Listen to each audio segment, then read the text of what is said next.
What is the Feast of Tabernacles? The Feast of Tabernacles, or Sukkot in Hebrew, is one of the feast days of our Creator.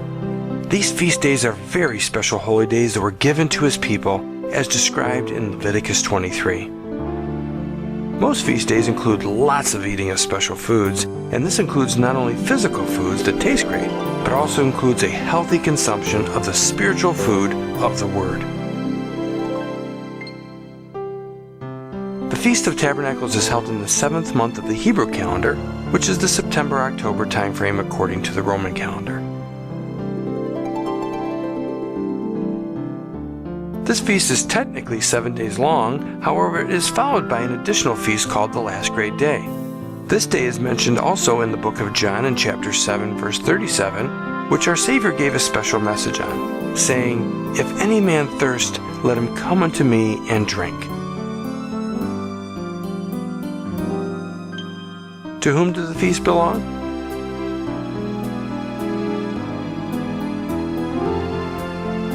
The Almighty shared these feasts with us through Moses in Leviticus chapter 23 verse 1, and showed us that the feast belonged to our Creator, not to any people or nation. Who should keep the Feast of Tabernacles? The Feast of Tabernacles is for both physical and spiritual Israelites. Originally, the Almighty selected the Israelites as a chosen people, and they were the only ones keeping the feast days.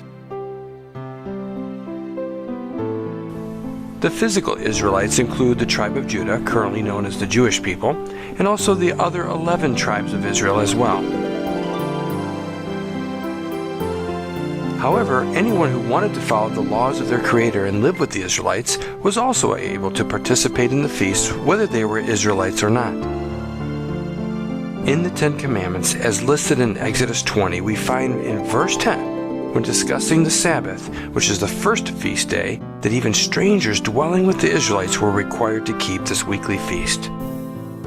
In fact, Leviticus chapter 24, verse 22, emphatically states that all of the Creator's laws were meant not only for the Israelites, but also for the strangers who wanted to live the way as well.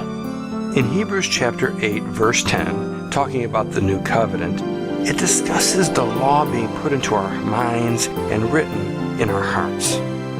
So these laws and feasts are now extended to anyone who wants to claim the promises of Abraham and wants to become a spiritual Israelite.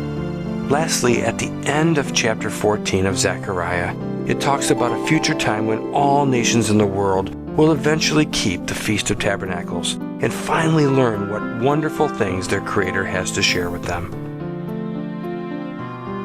Why do we keep the Feast of Tabernacles?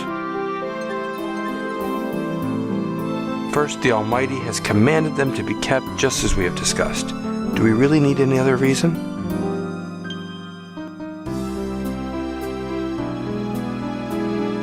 However, in Deuteronomy chapter 10, verse 12, it talks about the requirement to fear the Almighty, to walk in these ways, to love our Creator with all our heart and all of our soul, and to keep all the commandments which were commanded for our good. The feasts provide an outstanding opportunity to do all these things.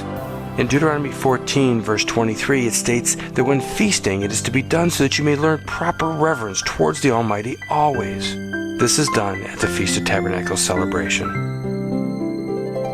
If you'd like to learn more about how and when to keep the Feast of Tabernacles, or if you'd like to join us in celebrating the Feast of Tabernacles, please go to thefeastoftabernacles.com and submit your request on the form provided, and you'll be given detailed information regarding the Feast of Tabernacles.